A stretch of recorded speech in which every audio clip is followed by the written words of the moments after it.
Hey guys, today I have a review of A Court of Thorns and Roses by Sarah J Maas. I'm going to hop straight into the synopsis of it. Fairy is out hunting one day and she kills a wolf, but it turns out it's actually not a wolf, it's a fairy, and to atone for the murder of it she has to trade her life and live in the fairy court of spring for the rest of her days. There is a lot of twists and turns, and it is a Beauty and the Beast retelling. It's a high fantasy and clearly involves fairies, which is, if that's something you're into, feel free to watch the rest of this video. It is going to be a non-spoiler review. The first thing I really want to get into is the world building. There is so much that goes into this and so much to unpack, to the point that you're constantly learning about it. And thankfully, rather than just being thrown into the thick of it, Fairy is actually learning along with us, because the humans were actually cut off from learning anything about the fairies, which is something I find really interesting, and there's a lot that goes into it as well. Sarah J Maas really is so good at building these worlds and developing these amazing, this lore and history, and even the way the fairy world was created, which is extremely fascinating, as well as also religion, and it talks a lot on those topics as well, which is extremely fascinating. However, Fairy is kept in the dark a lot, especially by the fairies that are like housing her, like Tamlin and Lucian. Basically, they're not really explaining anything to her, even things that would benefit her to know that they can explain to her. They just choose not to. And really the only person she can turn to is her handmaiden, which is Alice. I nearly forgot her name. She is in fact my favourite character in the first book, because I was not the biggest fan of Fairy, to be entirely honest, until the second book. Basically, it's just one of those situations where Fairy is extremely stubborn, and rather than trying to learn about the world, she kind of just goes off to do it herself and is constantly trying to escape and is constantly putting herself in danger, only to wind up needing to be saved by either Lucian or Tamlin, which is a little frustrating. She does eventually learn about it and she gains her wits and she ends up being the savior of the day. But it's just one of those things of, rather than just educating her and letting her know, hey, this is how the fairy world works, we don't want you to wind up dying, they just kind of expect her to just know, even though they should be aware of the fact that humans know very little about fairies, but they just for some reason don't know. So it's also kind of like, it talks a lot about culture shock as well, in a way, considering with the lack of diversity, to be entirely honest with you. But there is a lot of culture shock within, of basically kind of like the fairies not really knowing how little the humans know, and humans realizing how little they actually know about fairies. Like, for instance, they believe that iron can ward them off from a fairy. Nope. Iron has no effect on them, only a particular type of wood, which is ash. Onto the characters, something I really like is there are actually no one-dimensional characters. You might start off hating a character to wind up thinking, oh, actually they're not that bad, or I can see why they are this way, although I don't agree with it, which is something I find really great.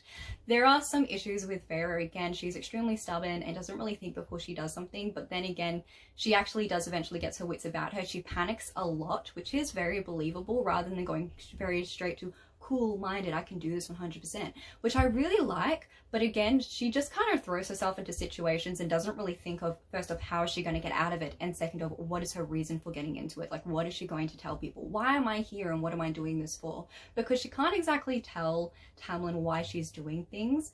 I'm moving my hands a lot. She can't exactly tell Tamlin why she's doing things, and it just kind of like, she just isn't good with people. Something I really want to talk about is Tamlin has a big issue with anger management, which is talked a lot on in the second book, but in this, thankfully it's not romanticized, but it's seen as almost like, oh, he does it because he's a beast. But all of the fairies can shapeshift. All of like the high lords of a court, they can shapeshift. So he actually has no reason to have this anger built up inside of him, and rather than like going, hey, no, this isn't appropriate, Fairy is constantly scared of Tamlin, which is something that I just irks me. You should never be scared of the person that you are living with, and you should never be scared of the person you are in a relationship or a courting, I don't know. It just irks me that was something in this, and it's even the type of thing that eventually Fairy is more like, oh, it's like a sense of power, but like, how is this power? He's constantly got you behind him rather than next to you, which is something that really happened a lot while thinking this, while reading this, first time and literally every other time. This is something that is remedied a lot in the following books, but it's just one of those things of, I still just really don't like it in this book, that Fairy doesn't think, oh, this isn't appropriate, this isn't okay. She just thinks this is appropriate and okay. But then again, Fairy is 19, so let's remember that. onto the pacing. So this kind of starts off as like a slow-paced romance that just very quickly and suddenly goes into a fast-paced action. I'll be entirely honest with you, I preferred the fast-paced action over the slow-paced romance. It was a bit of like a ding, this is how it is. So it kind of was jarring, and the pacing was a little frustrating, to be entirely honest with you. I would have preferred at least a little bit more of it was that fast-paced action, making it more like a slit in the middle rather than like slow-paced romance, boom, fast-paced action. So it's just one of those things of, I would have preferred the pacing to be a lot more flowy, for it to flow a lot better rather than it being slow-paced and then fast-paced, because that was a little frustrating.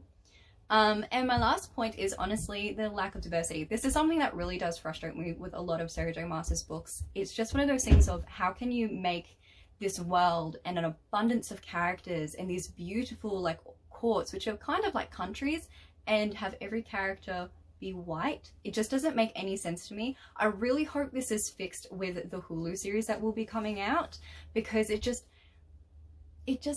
how does that make sense? Also a little racist. So it's just one of those things of, I really hope it is fixed with like the series that is coming out on Hulu, as well as also I just wish that there was more diversity in this, because there are little bits of like culture changes, but some of these are actually adopted from already existing cultures and put with white characters. It just doesn't sit right with me and doesn't sit right with a lot of people, which I'll be super honest, is just not okay.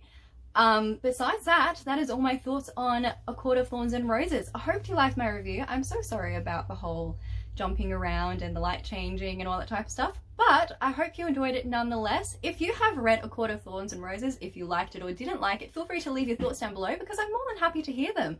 Alrighty, enjoy the rest of your day, guys. Bye.